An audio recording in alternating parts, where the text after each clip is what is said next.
7व्या अवतारात एक महाराजाला जेवायला बोलिलं. काय पक्वान्न केले असतील जेवायला? तळील्या वरिल्या एकच पक्वान.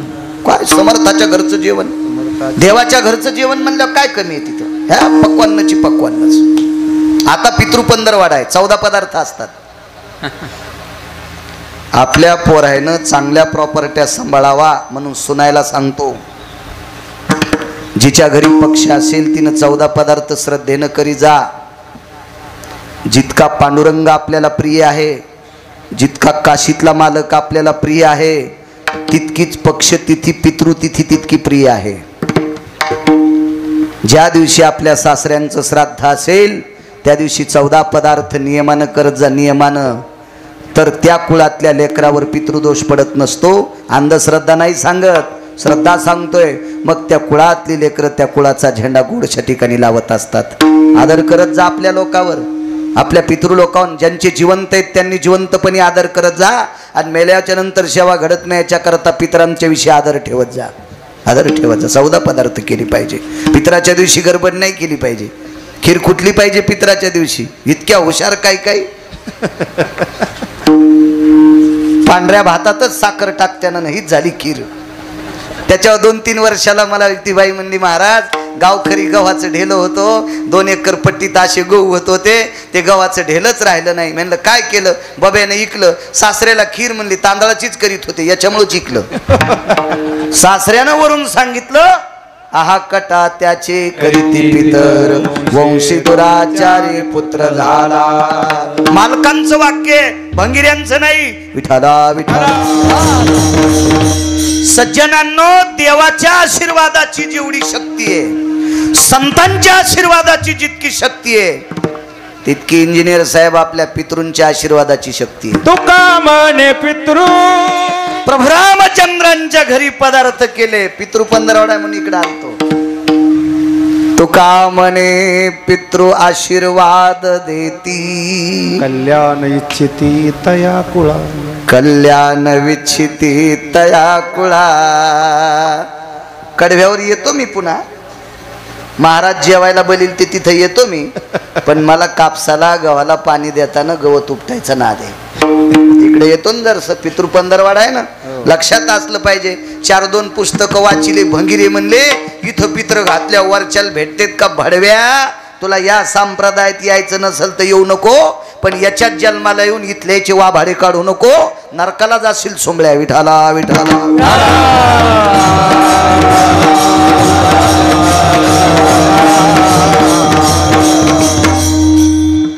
इंद्राच्या नगरीत कार्यक्रम.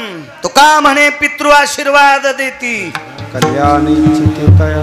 इंद्राच्या नगरीत कार्यक्रम. फुलाची अडचण आली. इंद्र हा 33 कोटी देवाचा राजा, म्हणजे मंत्री. एक पद नाही मंत्री, एक मंत्री पद असल्या ह्या एकूण तिकून गाड्यान गुड्यान फौज फाटान किती थाट असतोय. तो 222 पद एकाच मंत्र्याला. काय वजन असेल त्याचं? देवाला आपल्याकडे फुलं नाहीत, जा खाली. रुक्मांगदाच्या नगरीत फुलं न्यायला आले. वेगात सांगतो वेगात. तुका म्हणे पितृ आशीर्वाद देती. जेवायला किती पदार्थ होते. याच्यामुळे इकडे घुसलो, पुन्हा येतो महाराजात तिकडं. ताण घेऊ नका. काय करायचं? बाहेरचं डिजेल चांगल्या रस्त्याने एसटी न्यायची, त्याच्या डोंगरात खडग्या खुडग्या नादळीत न्यायची. आणि मग खाली विमान आलं. बऱ्याच दिवस फुलं नेत होते, पण एके दिवशी तो फुलारी होता सांभाळणारा ती बाग, त्यानं सांगितलं कोणाचं विमान आहे? ते पड विमान खाली. हटकिल्या पुष्पक पडतसे. तिथं शब्द वेगळा आहे, पण कळण्यासाठी हटकिल्या वापरलाय. घरी गेल्या वाचा, वाचा घरी गेल्या. ते विमान खाली टेकलं.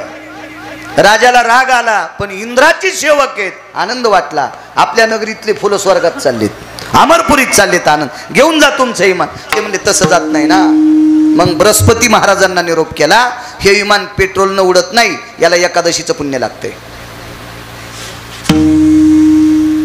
एकादशी त्याच्या अगोदर कोणाला माहित नव्हती. हा माहित नव्हती. कोणी शहाणपणा करायचाच नाही. नव्हती माहित. मग सांगितलं अमक्या तिथीला जो कोणी निराहारी राहिलाय त्याला पहा. तर मला असा पुरावा सापडला नाही. पण एक भागवतकार होते, फार जुनाट होते, फार जुनाट होते. त्यांनी सांगितलं म्हणे पती पत्नीचं भांडण झालं, रागा रागानं बायको 2 दिवस उपासी, दशमीला उपादशी, एकादशीला उपासी. मग राजानं दौंडी पिटिली, कालच्या आणि आजच्या तिथीला कोणी उपासी आहे का, असा कोणी असेल त्याला राजाच्या दरबारात त्याचा सन्मान करण्यात येईल. कोणीच उपाशी नव्हतं. पण एक बाई म्हणली आमची सून आजचा द्वादशीचा दिवस आहे, 3 दिवस झालं तिनं पाणी पण पिलं नाही. तिला आणा उचलून, तिला उचलून आणलं, तिच्या हातावर पाणी दिलं, संकल्प सोडा. तिला लावून मंगळवार नव्हता, ती खारकाव बुधवार धरीत नव्हती. मग एकादशीच्या दिवशी उपाशी राहिल्याचं पुण्य पाणी सोडल्याबरोबर विमान उडालं. मग रुक्मांगद राजाने एकादशीचं व्रत सुरू केलं. तुका म्हणे पितृ आशीर्वाद देती. आता पुढे बघा, रुक्मांगद राजाला ज्या वेळेला विमान येतंय, पुरीसह राजा वैकुंठी गेला. एकादशीच्या पुण्यावर वैकुंठाला नेण्यासाठी विमान आलं.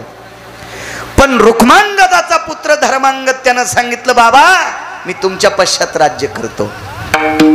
विमानात बसता बसता हातात हात दिला, सांगितलं बाळा मी आतापर्यंत निष्ठेनं व्रत केलंय, तुला आशीर्वाद देतो रे, पण हे व्रत सांभाळ, हे व्रत सांभाळ.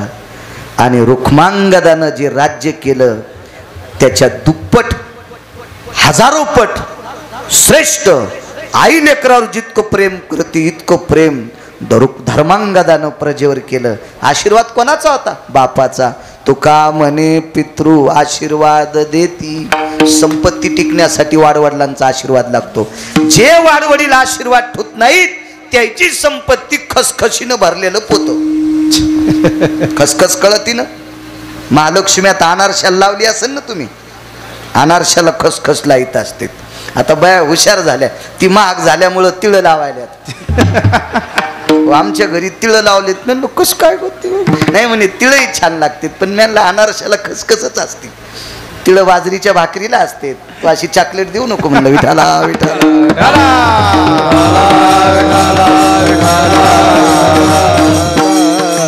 आमच्या मंडळीवर घेतल्यावर तुम्हाला हसू आलं, पण मुळीच नाही. तुम्हाला राग येईन म्हणून मी तिच्यावर घेतलं, पण तुमचं दळायलो हे लक्षात ठेवा. तुमचं दळायलो. उगा आता इथं येऊन कशाला तुम्हाला टोले मारायचे.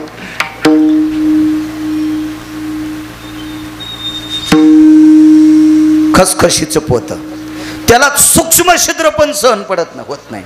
तुम्ही परळीहून 1 क्विंटल खसखस पोतड्यात भोतात टाका आणि बैलगाडीत टाका, त्या पोत्याला दाभण टोचा.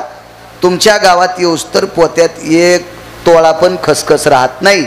आणि इथून परळी लोक बॅटऱ्या लावून पहा, रस्त्यानं दिसत नाही. काही काहीची संपत्ती अशी जिरून जाती कापूर जिराल्यावानीच. याचा अर्थ असा आहे पितृलोक आशीर्वाद ठेवत नाहीत. चला, प्रभू रामचंद्रांकडे एक महात्मा, एक महाराज जेवायला येतो. महाराज लय अधिकारी महाराज. ते महाराज काय सामान्य महाराज नव्हते. त्या महाराजांनी प्रभू रामचंद्राला मदत केली. एक 2-4 नालायक होते, त्याच्यातले काही नालायक समुद्रात लपले. आणि त्या अवतारात पंढरपुरातल्या मालकाला जरा समुद्र मानित नव्हता. त्या अवतारात समुद्र मानित नव्हता. आणि समुद्रानं जर त्या अवतारात पंढरपुरातल्या मालकाला मानलं असतं तर वानराच्या हातानं सेतू बांधायचं काम पडलं नसतं. तुका म्हणे नळ नावाच्या वानराच्या हाताने दगड तरंगावं लागले. समुद्रात सेतू बांधला, जरा तरारला होता. अडवा सागर लागला, अडवा सागर लागला. मालकांचं वाक्य. आडवा समुद्र अहंकारानं प्रज्वलित झाला. त्यानं सांगितलं माझी कन्या ज्याला नीट सांभाळता येत नाही त्याला मी रस्ता देत नाही. सीता कोणाची कन्या? सीता कोण आहे? लक्ष्मी. लक्ष्मी कोणाची कन्या? समुद्राची. मग राम कोण? समुद्राची. देवा जावाई. मग माझी कन्या निशाचरानं नेऊस तर याला सांभाळता येत नाही, याला रस्ता देत नाही. सागर थोडासा याच्यात आलता आणि त्या सागरानं नालायक माणसाला मदत केली आणि त्यानं तळाशी त्या मालकाला ठेवलं. पण त्या समुद्राला माहीतच नव्हतं की या प्रांतात महाराज किती अधिकारी आहेत. या भारत देशातले महाराज इतके अधिकारी आहेत, तुम्ही भांगाऱ्याच्या नादी लाग जाऊ नका. पाया पडतो तुमच्या बुटा सगट, चपला सगट पाया पडतो. तुम्ही तुमच्या भंगाऱ्याच्या नादी लाग जाऊ नका. चांगल्या महाराजांचं ऐक जा, चांगल्या महाराजांचं ऐक जा. या देशाला अधर्यू लाभलेली संत आहेत, फार मोठी मोठी संत आहेत, चांगल्यांचं ऐक जा. किती मोठे महाराज या देशामध्ये. प्रभू रामचंद्रांनी डोक्याला हात लावला त्याला मारण्यासाठी. महाराजांनी विचारलं झालं काय? काय नाही म्हणले, हे बदमाश समुद्रात गेलाय, ताण घेऊ नका. समुद्रच कोरडा करतो, समुद्रच कोरडा करतो. उपरनं भेजून नाही पिळला. एकाच मने माझा पिता जयाने प्राशिला, मनोनी मी बहुभीते गया साधू कुळाला. पुरावा शपक या गाथ्यातला नाही, कारण नंतर कोणी काड्या करू नये. त्याच्याकरता आपली वकालत जवळच करायची. वकिलाचाच कार्यक्रम आहे पुन्हा आजचा. वकील यजमान येत, आपली वकालत जागच्या जागा. शपक पुरा, पण पुरावा गोड आहे. एकाच मने माझा पिता जयाने प्राशिला, एका घोटात माझ्या बाबाला पिऊन टाकलंय. कोण म्हणती माहिती आहे? लक्ष्मी सरस्वतीला. एका घोटात अख्खा सागर पिऊन टाकला. तर आमचा पाहुणा म्हणला आमचा मुलगा 9 सागर पितो. 40 एकरातली गुंठा ठुली नाही त्याच्या पोरानं. 9 सागर पित होता ना तो. 9 सागर एका घोटात समुद्र पिऊन टाकला. कोरडा फट समुद्र केला. पडण उघड, मग बाण हाणला. हे मस्ताडेलं मारलं. तर प्रभू रामचंद्रानं विचार केला ह्या महाराजाला दक्षिणा द्यावा, तर ते काय दक्षिणाव कीर्तन करीत नव्हते, ते काय पैसे घेत नव्हते ना. मग उतराई कसं व्हावं? महाराज आमच्याकडे जेवायला या. येतो म्हणे उद्या. घरी गेले ना आईला, नवल सांगायलो नवल. घरी गेले ना आईला सांगितलं आई उद्या महाराज जेवायला. कोणते महाराज? महर्षी अगस्ती. अगस्ती अगस्ती ऋषी. अगस्तींच्या पत्नीचं जरा चरित्र वाची जा. अगस्तीच्या पत्नीचं चरित्र जी बाई वाचील ती नवऱ्याला कधीच शिवी देणार नाही. तुकोबारायच्या धर्मपत्नीचं चरित्र जी वाचील ती नवऱ्याला कधीच शिवी देणार नाही. महाराज जेवल्याशिवाय बाई पाण्याचा थेंब पेत नव्हत्या. म्हणून महाराज कोण्या डोंगरावर गेलेत रस्ता विटेवरचा मालक सांगत होता. त्या बाईचं नाव जिजाबाई. आणि महर्षी अगस्तीची पत्नी कोण्यात देवाच्या पाया पडत नव्हती, ती नवऱ्याच्या तीनदा पडत होती. महाराज दिसला की पाया पडत्यात. आणि नवऱ्याला म्हणतात बाई हो चांडाळ आला. अशी बाई ज्या गावात आहे त्या गावात पाऊस नीट पडत नाही. हा काय कामाचं नाही माझ्या माईनं.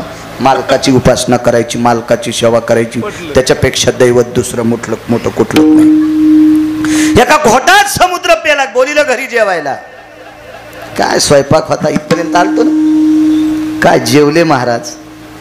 त्याला शुगर नव्हती, त्याला ऍसिडिटी नव्हती. असे जेवले महाराज, असे जेवले, भरगच्च जेवले. रामजी पाणी आणा ना. पाणी मागितल्याबरोबर राम प्रभूला घाम आला. पाणी तर नाही देता आलं, पण अंगातला पाणी घामावाट बाहेर पडलं. महाराज पाणी? हो म्हणले. जेवल्यावर पाणी लागन. हात धुहाला देतोत म्हणले, पण प्याला नाही देत. प्रभू रामचंद्र म्हणले हा हस्त प्रक्षालन हितार्थायाम मुखशुद्धीर भयो जाये. हात धुण्याकरता पाणी देतो पण पिण्यासाठी देत नाही. त्या महाराजांनी सांगितलं रामचंद्र हे काय जीव घालण्याची पद्धत आहे? अहो तुम्ही जीव घातलंय, मिष्टान्न पक्वान्न केलेत आमच्यासाठी, पाणी जर नाही दिलं तर कसं शक्य? माफ करा म्हणे, पुढच्या अवतारात पाणी पाजतो.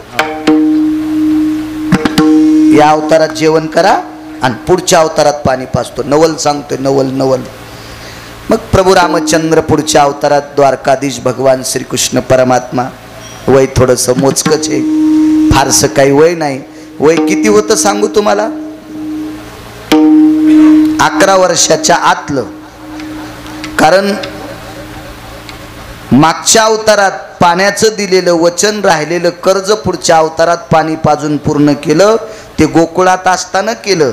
आणि गोकुळात द्वारकाधीश श्रीकृष्ण परमात्मा 11 वर्ष 53 दिवसच राहिले.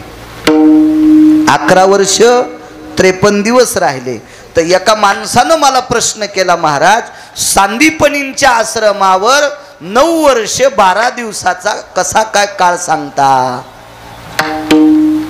9 वर्ष 12 दिवस महर्षी सांदीपनींच्या आश्रमावर कृष्ण होते. मग कसे होते त्याला मी सांगितलं.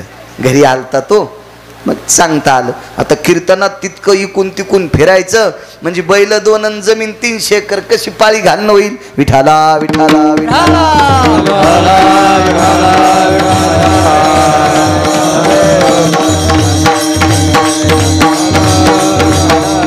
हा एखादा वरकड इतिहासातला किंवा बाकीच्या भंगाऱ्या गोष्टीतला एखादा शब्द जर माहीत नसताना गेला तर मी माफी मागन. पण पुराणाच्या बाबतीत जितकं माहिती आहे तितकंच बकबक करीन. विठाला विठाला विठाला.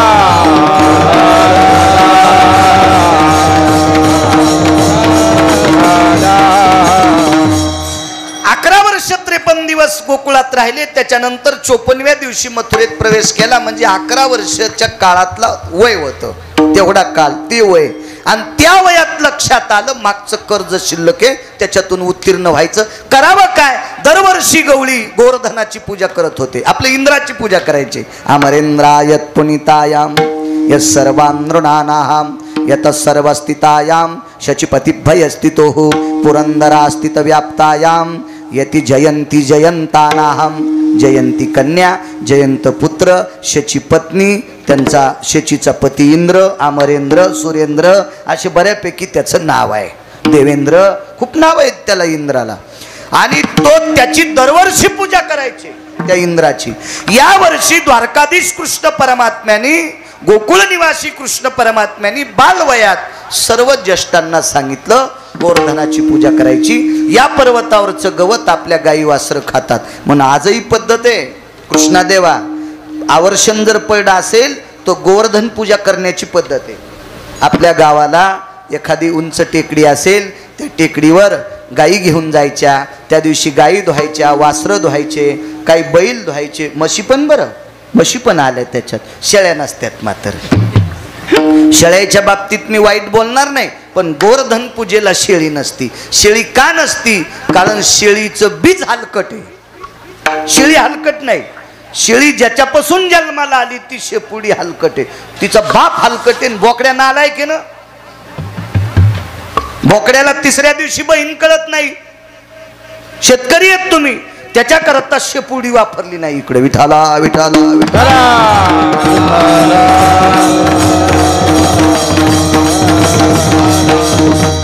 बघा वसुबारस असती. आता दीपावळीतली वसुबारस, वसु अष्टमी असती.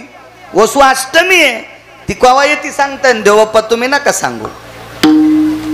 हा किती कीर्तन ऐकल्यावर सुधारायचं. नुसते आमचे लोक गाई पाळा बर का, गाई पाळा बर का. वसु अष्टमीच्या दिवशी तू इथं एखादी चित्रातली तरी गाय का सुंबळ्या. वसु अष्टमीच्या दिवशी ज्याच्या घरी गाय त्याच कीर्तनकाराने गायीवर बोलायचंय. वसुबारशीवर बोलत असताना त्या कीर्तनकाराकडे एकतरी गाय असावी, त्यानं वसुबारशीवर बोलावा. अन्यथा त्यानं बोलणं उसाला आलेले कंस. नाना उसाचे कनसे. हा पुढचं तुम्ही म्हणा विठाला विठाला विठाला.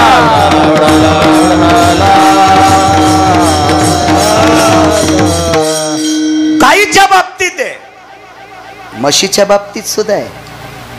म्हशीचं पण पूजन करते ते एका दिवशी. हो एका विशिष्ट प्रकारच्या दिवशी. ते दिवस घरी गेल्यावर पहा, गुत्त थोडं घेतलं मी सगळं सांगायला. त्या दिवशी म्हशी धुत असतात. म्हशीच्या शेपटीच्या वरच्या दोन्हीकडच्या 2 बाजू असतात. एकीकडे चंद्र काढतेत, एकीकडून सूर्य काढतेत.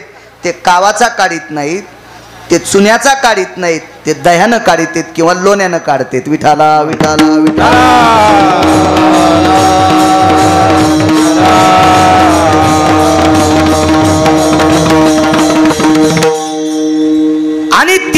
दिवशी गोवर्धन नसल पर्वत चिखलाचा गोवर्धन करत होते, आजही भागवतात करते. त्याच्यावर विशिष्ट प्रकारच्या वनस्पतीची पानं रोवतात, फांद्या रोवतात, त्याची पूजा करतात. आणि तो निष्ठेनं जर केला, दही भाताचा नैवेद्य असेल, लोण्याचा नैवेद्य असेल, तर तिसऱ्या दिवशी पाऊस पडत असतो.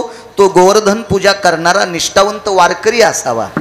हा, अशी निष्ठावंत लोक लागतील बरं का. निष्ठावंत या संप्रदायात फार नाही. आणि आजही निष्ठावंत लोकांवर संप्रदाय, आमच्यासारख्या भंगाऱ्यावर नाही. विठाला विठाला विठाला.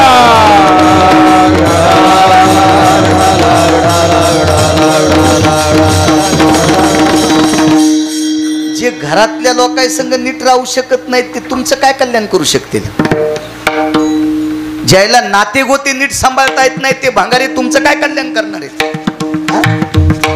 जगाचा मालक त्या लोकांना मानतोय जे विश्वाचे कल्याणकारी आहेत. अशी लोक लागतील तर तिसऱ्या दिवशी पाऊस पडत. मी परवाला एके दिवशी कीर्तनात सांगितलं होतं कुठेतरी की शंकराचार्य स्वामी रामांनी एका साध्वी स्त्रीचा चिमटा वाजल्यावर पाऊस पडतो.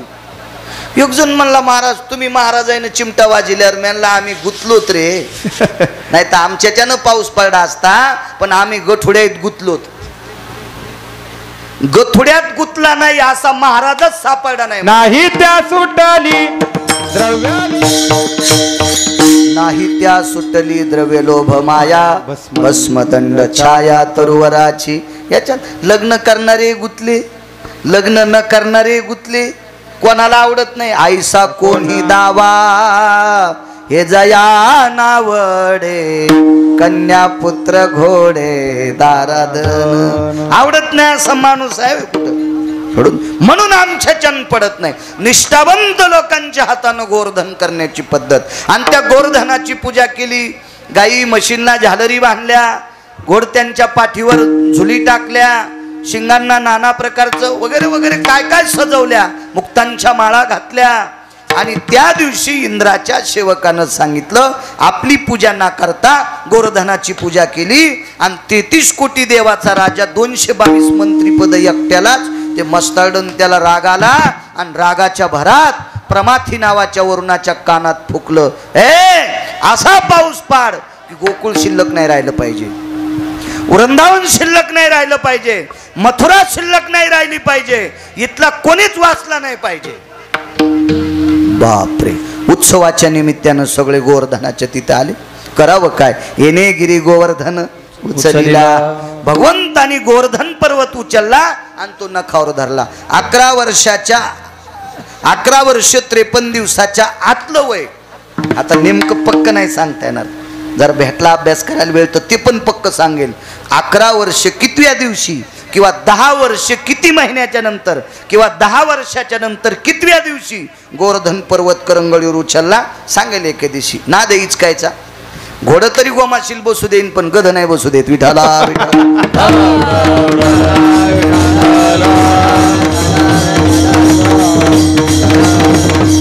कारण गध्याला लोळता येतं. लोळून लोळून का होत नाही, पण गोमाशी मारितच. मी कुठे लोळन, पण गौशीनच पुरावा. विठाला जाऊ द्या. मी गध जरी असलो तरी पुराणातलं इतकं मात्र खरं आहे. विठाला विठाला विठाला. आणि मग इंद्राला राग आला. प्रमाथी नावाच्या वरुणाला सांगितलं पाऊस पाडा. कसा पाऊस पाडा? मुसळधार नाही. सांगणारे कुठं आखली असतं. काय पाऊस पडला म्हणले आमच्याकडं, काय पाऊस पडला आमच्याकडं. मोटरसायकलच्या इंना खालची माती. टाइम संपला का आपला? किती आहे का नाही?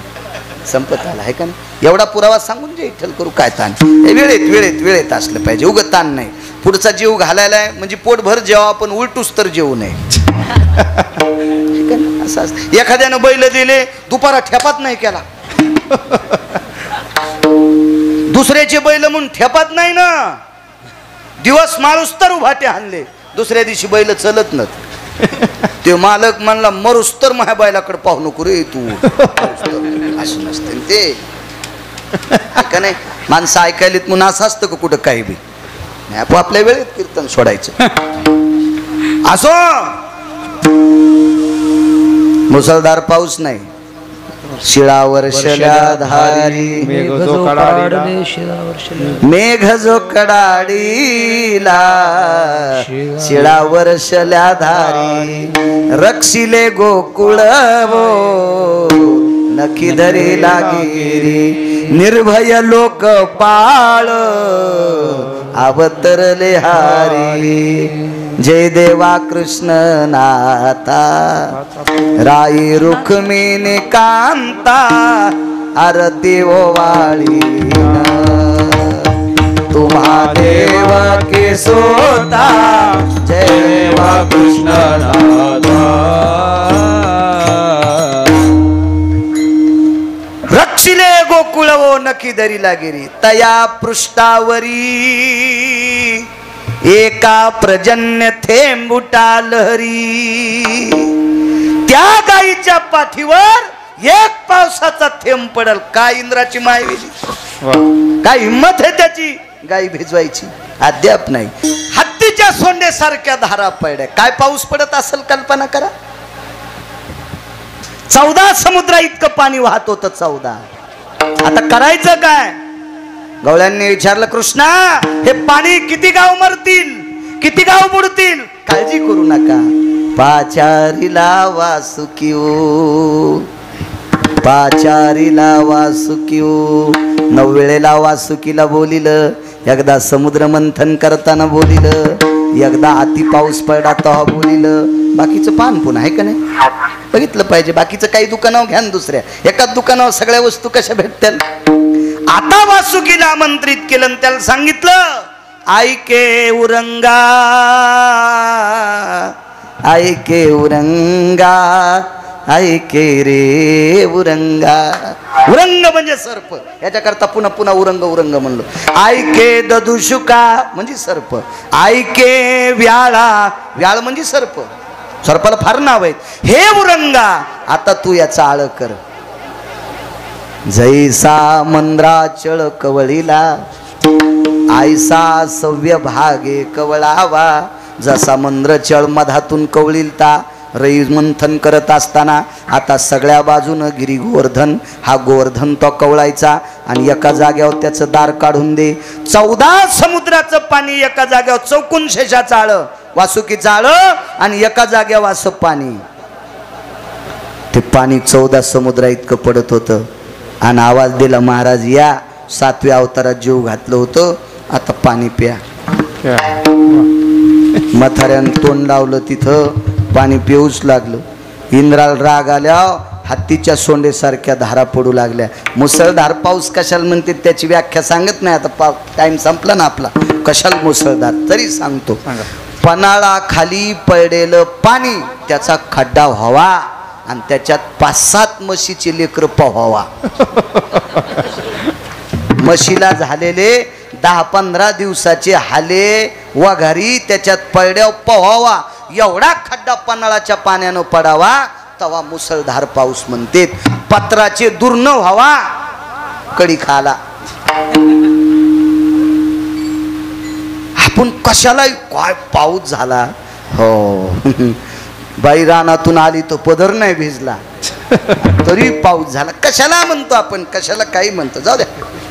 असो हत्तीच्या सोंडेसारख्या धारा 14 दिवसात 7 दिवस आणि 7 रात्रा पाऊस पडतच होता. मालक नाही दमला. म्हातारही पाणी पेता पेता नाही दमलं. म्हातारं म्हणजे ते महाराज बरं. ते गुटखा खात नव्हतं, ते तंबाखू खात नव्हतं, ते मंदिरात पते खेळत नव्हतं, ते कोणाच्या सोयरिकी मोडीत नव्हतं हो, कोणाचं इचकीत नव्हतं. हा असं लय हुशार म्हातारं होतं ते. हुशार म्हातारं पाणी पिऊच लागलं. पण जोर जोरात कर्ज झाल्यावर म्हाताऱ्याला राग आला. ए काय मस्ताडा रे तू, काय समजायला याला. अशी तू यासारखी कोटी जन्माला आले तरी भेट नाही. बंद कर पाऊस. खालचं लय अधिकारी होतं ना. इंद्राला सांगितलं बंद कर बंद कर. पाऊस बंद झाला. आणि मग इंद्रानं कामधेनू नावाची गाय आणली आणि भगवंताला गायीच्या दुधानं अभिषेक केला कामधेनूच्या. म्हणून देवाला गोविंद नाव त्या दिवशी पडलं असं भागवत सांगते. गावचा बाळू नाही. गोविंद नामने यजायते अमरेंद्रायाम धेनुयाम सुरधेनुयाम घ्रते दुग्धे शुभयस्थिता अभिषेक विनियोगेन पंचगव्या स्थितो जय. आमचे देवा करत असतात अभिषेक, त्यांना माहीत. आणि सात्विक माणूस, त्यांचे वडील लय अभ्यासू होते. उत्तम देव म्हणायला 1 घंटा लागायचा. त्रिकालदर्शी लोक होते ते फार. अहो बाळाचा चेहरा बघितल्याबरोबर भाकीत सांगणारी लोक होते. वाचा शुद्धी पावाल अज्ञापक व्हाल अशी लोक होती काही काही काळात. कारण ते आचरण सांभाळणारी लोक होती आणि निष्ठावंत. त्याच्यामुळं त्यांनी टाकलेला शब्द कधी खोटा होतच नव्हता. अशी अधिकारी लोक होते. असो, जाऊ द्या बाकीचं. मागच्या अवतारात पाणी जीव घातलं आणि 8व्या अवतारात पाण्याची तृप्तता केली. नवल केवळे केवळ श्रद्धेनं केल्या जातंय ते श्राद्ध. आणि श्राद्ध कालात आलेलं श्राद्ध आहे. आता जो पर्व काळ आहे ना 15 दिवसाचा, कालच्या पौर्णिमेपासून तर अमावस्यापर्यंत, याला पितृ पंधरवाडा म्हणतात. याला काही भाषेत महालय पंधरवाडा म्हणतात. अशा या परमपावन पंधरवाड्यामध्ये जी व्यक्ती पितृ पंधरवाड्यात गेली त्या व्यक्तीचं त्याच दिवशी श्राद्ध आणि त्याच दिवशी पुण्यस्मरण, या दोन्ही गोष्टी एका दिवशी येत असतात. या 15 दिवसात गेलेली व्यक्ती. आणि या कालात वैकुंठवासी, स्वर्गीय कैलासवासी, सत्यलोकवासी, गोलोकवासी गणपतराव सुंदरराव भोसले, गणपतराव अण्णा विश्वाच्या मालकाच्या सानिध्यात विलीन झाले. हे लोकातली त्यांनी यात्रा सोडली. त्या निमित्त ते औचित्य साधून श्रीमद भागवत कथा, गोड अशी सुंदर कीर्तनांची माळ गुंफली. रोज कीर्तन, श्रीमद भागवत कथा, हरिपाठ, भजन, अन्नदान. रोज श्रीमद भागवत कथा सुटल्याच्या नंतर अन्नदान. त्या मुसळे परिवाराने मोठ्या भावयुक्त अंतकरणाने हे मोठं अन्नसत्र आणि ज्ञानसत्र आपल्या ज्यांनी विश्व दाखवलं त्यांच्यासाठी हे केलेलं आहे. आजचं श्राद्धाचा दिवस आहे.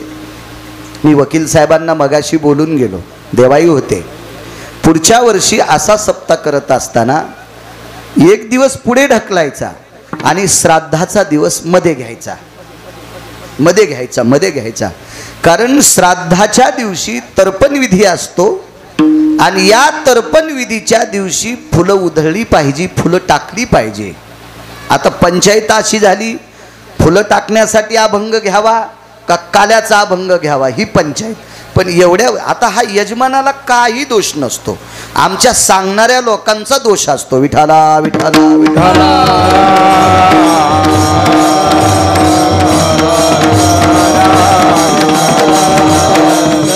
आणि शेवटी अर्ध्या मिनिटाची तिळांजुळी आदरांजली म्हणून आपण देवा फुलं टाकूच त्यांच्यावर, म्हणजे कालाही करू आणि फुलंही टाकू. विठाला विठाला विठाला.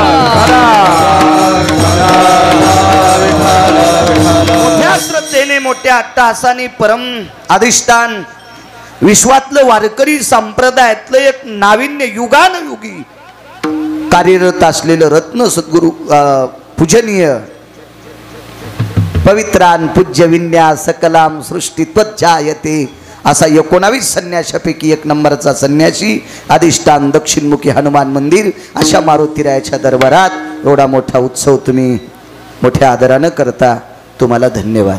आणि उत्सव आपल्या घरातल्या एका व्यक्तीच्या पुण्यस्मरणा करता करता याच्याकरता तुम्हाला धन्यवाद. नाही तर सप्तेले लोक करायलेत काय, त्याला पुन्हा लुटायचं, सातारं दान करायचं, काय चलत राहतं, काय नसतंय त्याचं, काय विषय चलत राहतं, काय विषय. एका माणसाचं पाकिट घरी नेल्यावर ते पाकिट झोपू देत नव्हतं. मला नंतर कळालं पैसे कशातून आलते. पण वडिलांच्या स्मृती करता, त्यांच्या आदरा करता त्यांनी आपल्याला विश्व दाखवलंय.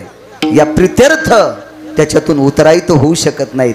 याच्याकरता तुम्ही एवढं मोठं सत्र करता, म्हणून इंजिनियर साहेब, वकील साहेब, तुम्हाला धन्यवाद. धर्मसिद्धांतामध्ये, श्रुतीशास्त्रामध्ये पंढरपुरातल्या मालकापेक्षा आणि काशीतल्या मालकापेक्षा ज्याला त्याला आपले आईवडील मोठे येतं. देवापेक्षा सर्वात मोठं काय जगातलं असेल तर मायबाप आहेत. हो. माय बापाला तिरस डावलून जो कोणी देवाचा होत असेल त्या नालायकाला पंढरपुरातला मालक मानित नाही. विठाला विठाला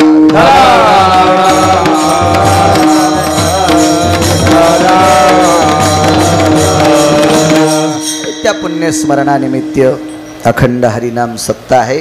पुनश्च धन्यवाद. आपल्या पूर्वजांच्या उद्धाराकरता श्रीमद भागवतातला दशम स्कंद अत्यंत लाभदायक.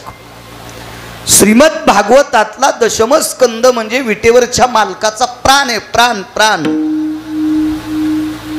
तसं अख्खं भागवतच मला वाटतं हा दशम स्कंद प्राण म्हणून प्राणची कीर्तन काराचा मेवा कविवर संताचा जनुबोधाचा स्वयंप्रभेचा.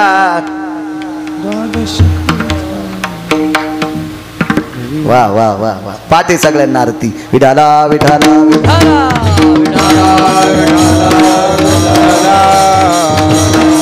एखाद्या वेळेस ही जरी नाही पाठ केली तर चलते पण ती पाठ असावा. ती भागवताची ओरिजिनल आरती. पण बऱ्यापैकी ती लोकांना पाठ नाही घेत नाहीत. विठाला विठाला विठाला.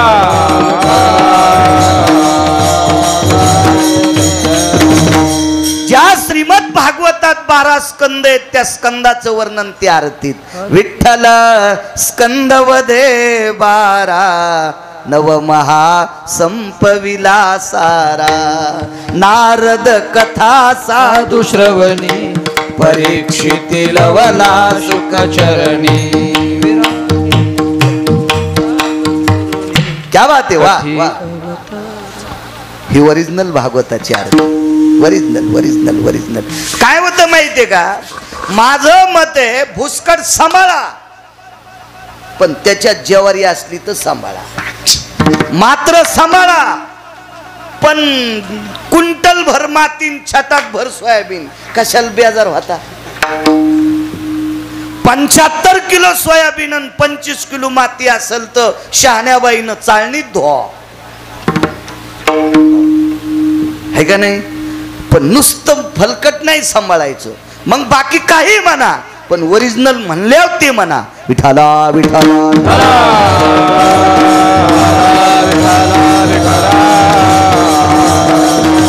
श्रीमद भागवतातला दशमस्कंद हा विटेवरच्या मालकाचा प्राण आहे. आणि हा दशमस्कंद दशमी एकादशी आणि द्वादशी 3 दिवस जर याच्या श्लोकाचं पितृतर्पणा करता वाचन केलं तर पितृदोष नाहीचा होत असतो असं पुराण सांगते. गिरगावचा बाळू नाही. पुराण सांगते. पुराण पुराण पुराण. आणि वडिलांच्या पुण्यस्मरणानिमित्त श्रीमद भागवत कथा लावली. पुनश्च वकील साहेब इंजिनियर साहेब तुम्हाला धन्यवाद. वा. मला तुमच्या वतीने यजमानांच्या वतीने सुमित संपर्क करत होता. सारखा सारखा फोन करायचा. 4-8 दिवसाला तो तारखेची आठवण करून द्यायचा. मी त्याला म्हणायचं मी 20 वर्षात आतापर्यंत कोणाची तारीख टाळली नाही. मोबाईलच का लहान वापरतात तुम्हाला पत्रिकात टाकता येत नाही. म्हणलं तुला गरज काय मी तारीखच सोडित नाही ना. तू का ताण घे. तू मला नाही पत्रिका आली तरी मी तिथं हजर होतो. तू काय काळजी करू नकोस म्हणलं सुमित. त्यानं तारीख घेतली त्यालाही धन्यवाद. मस्तक माझा पायावरी या वारकरी संतांच्या. विठाला विठाला. उपस्थित श्रोते जनार्दनांच्या चरणी साष्टांग प्रणिपात करतो. या पवित्र अधिष्ठानाच्या चरणी मारुतीरायांच्या चरणी नाक घासून दंडवत करतो. या प्रांतातल्या देवतेंना यतियोगी तपी सिद्धांना प्रणाम करतो. आणि माझ्या अभंगावर येतो नवल केवडे केवडे. काय नवल आहे देवाच्या जीवनातलं. किती नवल किती नवल किती नवल. 7व्या अवतारामध्ये भावाला उठण्यासाठी रडू लागला. मांडीवर कोणाचं डोकं होतं माहिती. शक्ती लागल्यावर लक्ष्मणाचं. लक्ष्मण कोण पंढरपुरातल्या मालकाचे. सख्खे भाऊ सख्खे भाऊ सख्खे भाऊ. एक जण म्हणला महाराज ते सख्य कस काय म्हणता. सावतारा सुंबळ्या आहेस का काय म्हणलं तू. सुंबळ्या आहेस तू सुंबळ्या आहेस. सखा भाऊ कोणाला म्हणत असते सावतर भाऊ कोणाला म्हणत असते माहितीये का. एका माईच्या पोटी जरी झाले तरी सावतर होऊ शकते. कोण नालायक सांगू. केळीचं ढेलं याला घेतलं आणि बर्डाचं ढेलं त्याला दिलं. बंगला याला घेतला आणि पत्राचं घर त्याला दिलं. हे एका माईच्या पोटी जन्माला आले तरी हे भंगिरे सावतर आहेत. तरी हे भंगिरे सावतर आहेत. हे दोन आईचे दोन होते, दोन आईचे दोन होते, पण सख्खे का म्हणतात महाराज. 19 लोक आले त्याला. भैडीजा घरी गेल्या भांगाऱ्याचं भैडीण्यापेक्षा चांगलं दळीजा पीठ पडतंय. वाळू दळल्यावर कुठं पीठ पडत असतंय का. हे सख्खे का म्हणायचं. दोन आईचे दोन होते. पण माईल सांगितलं माय मी प्रभू रामचंद्राच्या सेवेला चाललोय. सख्य आवाज दे दादा गोडकर चांगलं करीन तुमचं. देव मी नाही, देव चांगलं करीत असतो. मला महच मेळ लागणं इथं यावं लागायला तर मी काय करू तो चांगलं. माय मी प्रभू रामचंद्राच्या सेवे करता चाललोय. सख्य कोणाला म्हणतात पहा. लखन रामचंद्राच्या सेवे करता चाललास हो, लक्षात ठेव, वाक्य ध्यानात ठेव. जर तुला रामचंद्रांची सेवा करायची असेल, विठ्ठला विठ्ठला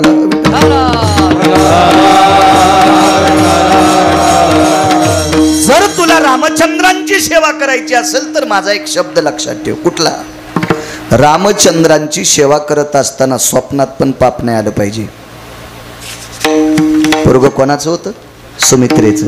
राम कोणाचे. कौशल्येचे. नात्यानं सावत्र होते. सख ऐका पुढे आता. लक्ष्मणजीला सांगितलं रामाची सेवा करत असताना स्वप्नात पाप येता कामा नये. लखनलालजीने विचारला आई स्वप्न कधी पडतं ग. झोपल्यावर. झोप कधी येते ग. जेवल्यावर.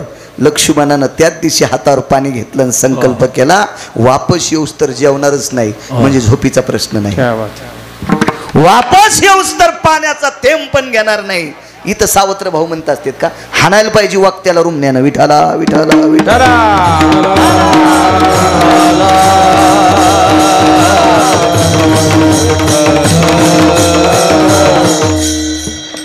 34 मुद्द्यापैकी अजून एक मुद्दा सांगतो. एक सांगितला दुसरा आहे का.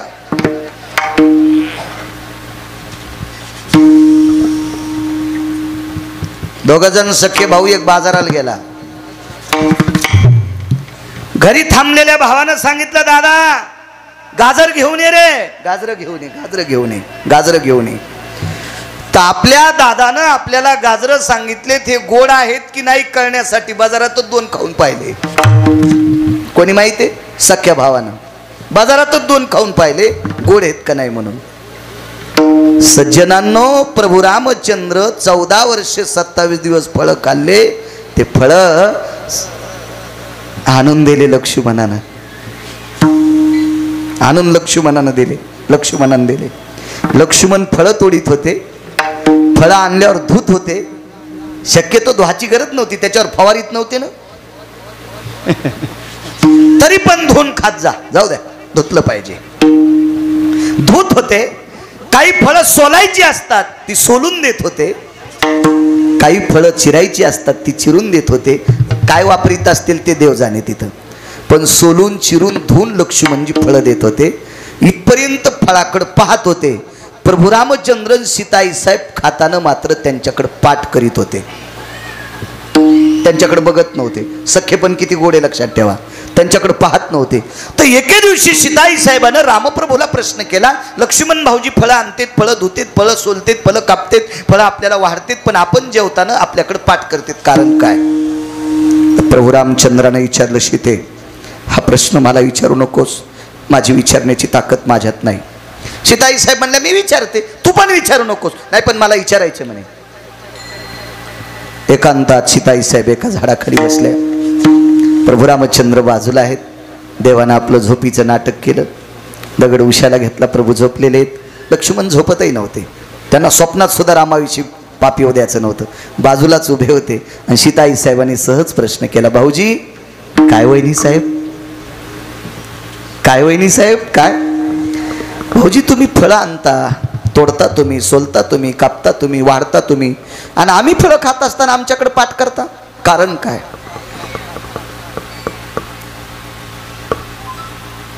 लक्ष्मणाच्या डोळ्याच्या कडा ओल्या झाल्या. कडक करा आवाज, कडक बेस कमी करा त्याचा. डोळ्याच्या कडा ओल्या झाल्या. नवल सांगतोय. आणि सीताई साहेबाला सांगितलं वहिनी साहेब फळं तोडताना खाण्याची वासना होत नाही, फळं धुताना खाण्याची वासना होत नाही, फळं सोलताना खाण्याची वासना होत नाही, तुम्हाला वाढताना खाण्याची वासना होत नाही, पण आधा कदा तुम्ही फळं खाताना जर माझ्या अंतकरणात खाण्याची वासना झाली तर त्या वासनेमुळे तुमचं पोट दुखेल आणि ते पोटही तुमचं दुखू नये याच्याकरता तुम्ही खाताना तुमच्याकडे पाठ करतो. पुराण सांगते सीताई साहेबांनी 3 दिवस फळं नाही खाल्ली, विधेय स्थितीत पडल्या. ज्या साधूचं वाक्य ऐकल्याच्या नंतर जगाची मालकीन विधेय स्थितीत जाती तो भाऊ किती टोकाचा असेल याला सावत्र कसं म्हणता येईल. दात पाडूस तर हाणायला पाहिजे. विठाला विठाला. आणि तितक्या निष्ठावंत भावाचं डोकं मांडीवर घेऊन रडू लागले पंढरपुरातले मालक. पंढरपुरातले मालक तितक्या निष्ठावंत भावाचं मांडीवर डोकं घेतलं आणि रडू लागले. उठवायची पंचायत, कसा उठवावा कसा उठवावा कसा उठवावा कसा उठवावा. शेवटी या महात्म्याला बोलिलं आणि या महात्म्याने पर्वत आणला पर्वत आणला पर्वत आणला. आणि मग ती औषधी टाकली आणि लक्ष्मणजीला उठवलं.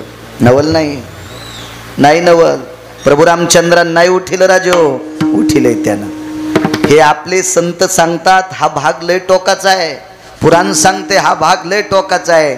एक बाई सांगत होती आमच्या इथली, वल्ल्यानाया गेले मारवती, जिवंत केले उर्मिला पते, जुबाळा जुरे जू. आणि जिवंत केले उर्मिला पते, जुबाळा जुरे जू. हुशार बाई होती ती आमच्या इथली, वारकरी बाई होती ती. असं काही म्हणत नव्हती. बेल वाया गेले ग बाय बाय, तिकडच घसरून मेले. उलथून नाही जाचीस का तू असं काही बी म्हणल्यावर. वल्ली आणाया गेले मारवती, जिवंत केले उर्मिलापती.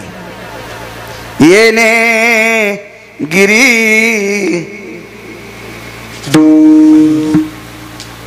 आनविला. हा पुन्हा पुन्हा म्हणू. विठाला विठाला विठाला. माझं एक मत आहे, येठण घालून जर आवत आणायचा कटाळा येत असेल तर नका आणू, पण येठण घालून दिल्यावर आवत आणलं पाहिजे. विठाला विठाला विठाला.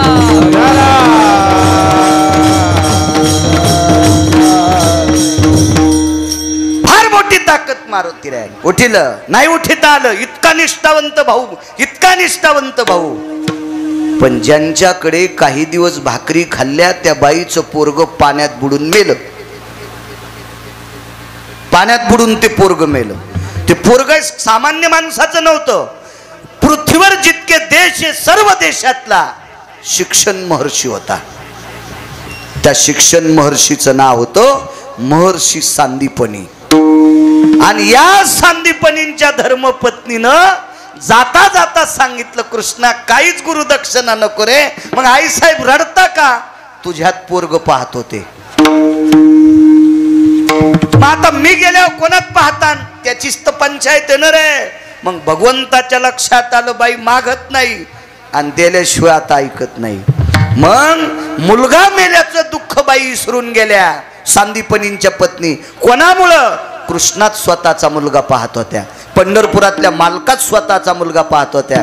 पण आता तू आश्रम सोडून गेल्या मी कोणात बघू? नाईलानं जगाच्या मालकाला गुरुपुत्र उठवावा लागला. 7व्या अवतारात भाऊ इतका निष्ठावंत होता, त्या भावाला उठण्यासाठी ह्या मालकाला बोलावं लागलं. स्वतःला नाही उठीत आलं. आणि 8व्या अवतारात गुरुपुत्र उठीत असताना कोणालाच बलिलं नाही. म्हणून मालक म्हणतात नवल केवळ नवल आहे. मगाशी एक सांगता राहिलो. एक जणानं मला वाटतं या 1-2 महिन्यात एके दिवशी बोलून गेलतो की भानुमतीला जगाचा मालक मुलगी म्हणत होता आणि ही बाप म्हणत होती. एक शंका आली त्या माणसं. विद्वान माणूस होता, चांगला माणूस होता, वयस्कर माणूस होता. आणि त्या व्यक्तीने विचारलं, महाराज मला असं वाटतं की देवानं तिला मुलगी का मानावं? त्याचं कारण सांगतोय. मोठी भाऊजाई आई समान आणि मोठ्या भावाला लहाण्याची बायको मुली समान. मोठ्या भावाला लहाण्याची बायको मुली समान आणि लहान्या भावाला मोठ्याची बायको आई समान.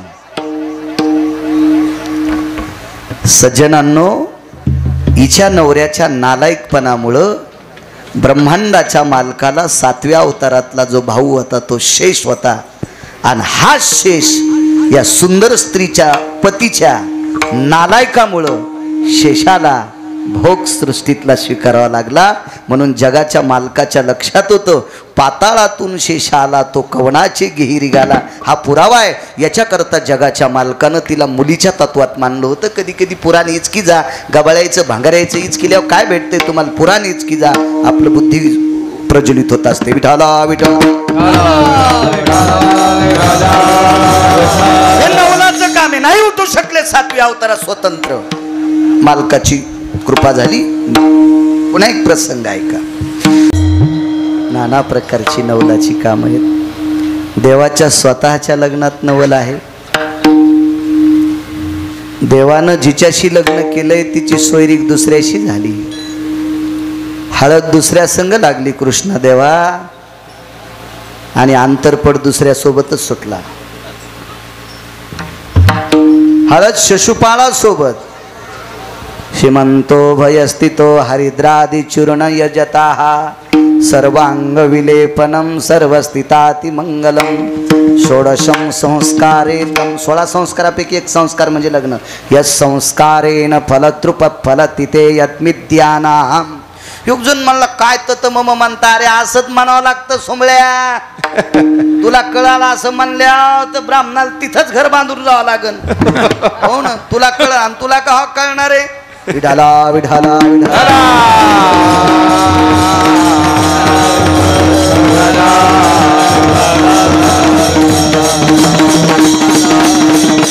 देवाच्या लग्नात हळद लागली एका सोबत.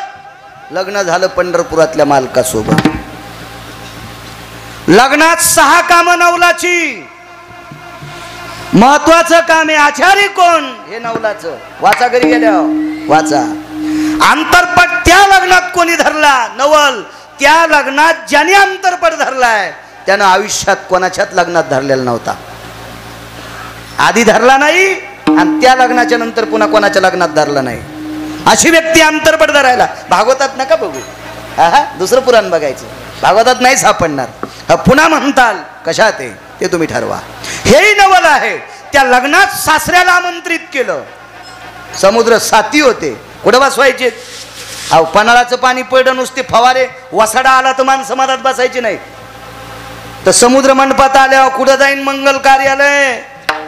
बापू आपले साऊंड कसे पळतेन हाय का नाही. समुद्र आल्यावर गवसतेन का ते बापू. आता तू कशाला गिरगावकरच कसा गवसन. ह्योच कुठं जाईल मिळ नाही. पण 7 समुद्र अंगावरचा एक रोम काढा आणि त्याच्यात बसले. नवल केवडे केवडे नखळे कान हवाचे कोडे. बलराम दादाच्या लग्नात नवल. तो काही नवलाचेच काम. अशी नवरी आणली. अशी नवरी तिनं 2.5 खंड्या गव्हाच्या पिठाचे उंडेच खाल्ले. 2.5 खंड्या गव्हाचं पीठ होतं आणि चपात्या करूच द्याल नाही. उंडेच आणले. उंडेच. डाळ खाऊन टाकली. तांदूळ खाल्ले. आचारी म्हणला अरे बापरे नवरी तर अख्खं पिठच खाली. ही मलाच खाची. आचारीत निघून गेलं. निघून गेला आचार्य. मोठं नवल आहे ते सुद्धा. बघा जा बघा जा. ही नवलाची गोष्ट आहे. बहिणीच्या लग्नात नवल. बहिणीच्या लग्नात नवल. एक पुरुषार्थी व्यक्तीला भगवे कपडे घातले. किती पुरुषार्थी. किती पुरुषार्थी. किती पुरुषार्थी. पृथ्वीवर जितके देश आहेत इंजिनियर साहेब एकाही पुरुषार्थ्यानं डोकं लावायचं नाही. पुढे वकील साहेब एकाही पुरुषार्थ्यानं डोकं लावायचं नाही. या विश्वातला प्रत्येक पुरुष त्याच्या छातीवर खोटे कावत नाही स्तन येतं. त्या पुरुषार्थ्याला नव्हते. त्याचं नाव अर्जुन आहे. आणि अशा पुरुषार्थी व्यक्तीला उत्तर बापू भगव्या रंगाचे कपडे घातले.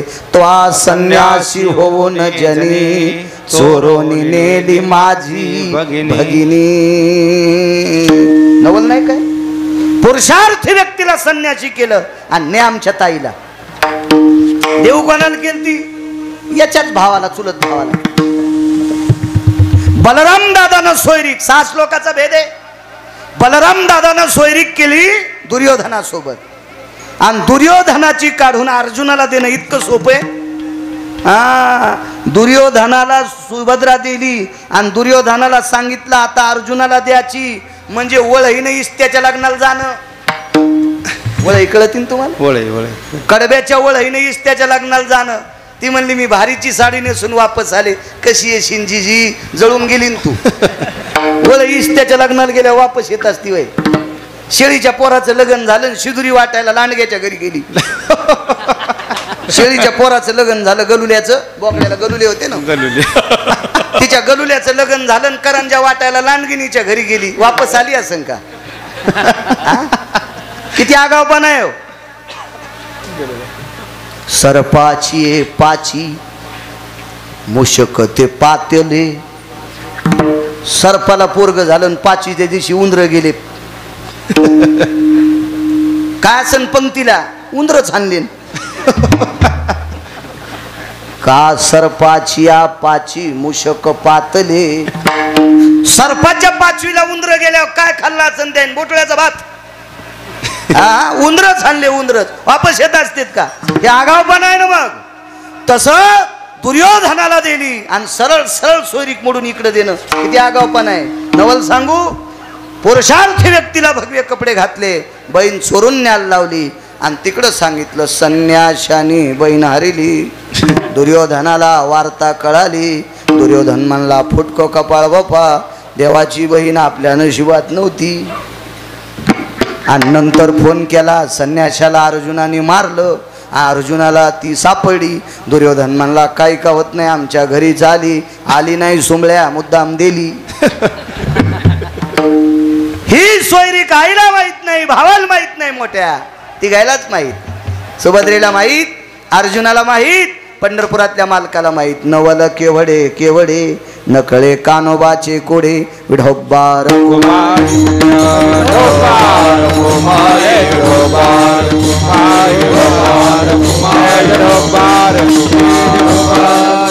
जगदानंद कंदपती द्वारकाधीश कृष्ण परमात्मा. भागवतात आपण बऱ्यापैकी दशमस्कंदातली लाई केल्या. मथुरेत जन्माला आले, नंदाच्या घराला मजने गोकुळाला, माया उपजली तेथे माईचा जन्म झाला. मला ठेवा मायेला घेऊन या. उचलीला कमळापती, पायीची बंधने गळती, हातापायातल्या बेड्या पडाल्या. मंद पाऊस पडत होता. वरती छाया धरी शेष, वरती शेषानं सावली धरली. आणि मग वसुदेव सुपात घेऊन देवाला सुपात नेलं. सुपात घेऊन भगवान परमात्म्याला घेऊन यमुनेच्या तीरावर आले. पुढं चढला चाट, त्याशी लाविला अंगुष्ट, अंगठा लावला. दुभंगली यमुना माई, दोन तुकडे झाले. पहिलं तीराला पोचले. 4 दरोजे होते. एक दरोजा गाईचा उघडा होता. त्या दरोजा उघडून गाईच्या गोठ्यात नंदबाबा आले. वासरांना, व्यालेल्या गाईंना वैरण टाकली. लक्षात घ्या, कामाच्या बैलाला रात्री उठून एकदा वैरण टाकत होती जुनी माणसं. लक्षात घ्या, कामाचा बैल दिवसभर आवताला हाणलेल्या बैलाला, दिवसभर तिफणीला हाणलेल्या बैलाला, दिवसभर रासणीला हाणलेल्या बैलाला शहाणे नौकर आणि शहाणे मालक, गडी जर लांब राहत असेल तर मालक पण उठून रात्री उठून एकदा बैलाला वैरण टाकत होते. कामाच्या व्यालेल्या गाईला वैरण असेल तर संध्याकाळी एकदा टाकत होते. कारण तिला 2 कामं आहेत. एक तर तिचं वासरू जगवायचंय, दुसरं स्वतः जगायचंय, आणि तिसरं काम मालकाला पण दूध द्यायचंय. म्हणून तिला वैरण, असं शहाण्या मालकांची कामं होते. म्हणून रात्रीच्या वेळेला 12-12:30च्या नंतर 1-1:30च्या समोरच प्रहर पलटला होता. अशा वेळेला नंद बाबा उठले, गाईच्या गोठ्यात गेले, गाईला वैरण काढी केली आणि दार बंद करायचं विसरले. त्या दारात गौमातेच्या कृपेने जगाच्या मालकाला यशोदेसारखी माय सापडली. म्हणून गाईची उपासना सांगितली. चला वळू गाई बैसुजीव एके ठाई. आणि मग दुसऱ्या दिवशी सकाळी सर्व गोपी जमा झाल्या. गवळण म्हणती गवळणीला, पुत्र झाला यशोदेला, एक धावे एकी पुढे, वाटी ताटी सोंडवडे. आणि मग काय त्या गोकुळीच्या सुखा अंत पार नाही लेखा. बघता बघता तळवे तळहात टेकीत, डाव्या गुडघ्याने रांगत, किंवा रंगनी रंगनाथ तो म्या देखिला किंवा रांगत रंगनी चोरीत लोणी, धावणी धरती गवळणी. मग काय तिथून पुढे रांगू लागला, चलू लागला, गोपींच्या घरी जाऊ लागला, नाना प्रकारच्या खोड्या करू लागला, रासक्रीडा वगैरे वगैरे वगैरे बऱ्यापैकी सर्वांना आनंद दिला. काही काहीचा अभिमान ठेसला. शक्यतो आनंद जास्त लोकांना दिला. अभिमानी लोक गोकुळात मोजकी होती, बोटावर मोजणे इतकी अभिमानी होती. गोकुळात जास्त सात्विक लोक होती, म्हणून तर तिथं प्रगटला. गिरगावला काऊन नाही आला?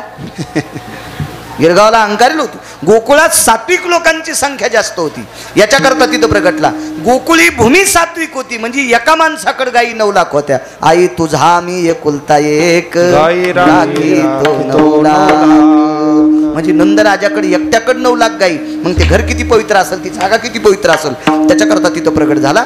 मग नाना प्रकारच्या गोपीच्या घरी जाऊ लागला. त्यांच्या लीला वगैरे काय सुख देता येईल ते देऊ लागला, परत येऊ लागला. एके दिवशी भगवान गोपीच्या घरी गेले आणि गोपीच्या घरून परत आले. यशोदेने विचारलं, कृष्णा कुठे गेलतास? अमक्या अमक्या गोपीकडे गेलो. का आलास रे बाळा? गोपी घरी नव्हती. लगेच एका भजन्याने प्रमाण म्हणलं, गवळणीच्या घरी गेलो, गवळण नव्हती घरी. रे रे गवळणीच्या घरी गेलो, गवळणीच्या घरी गेलो, गवळण नव्हती घरी. फोन लावून जायचं असतं रे तो सुमळ्या, फोन नव्हता का तुया गवळणीला? असे प्रमाण म्हणत नसते तरी सुमळ्या.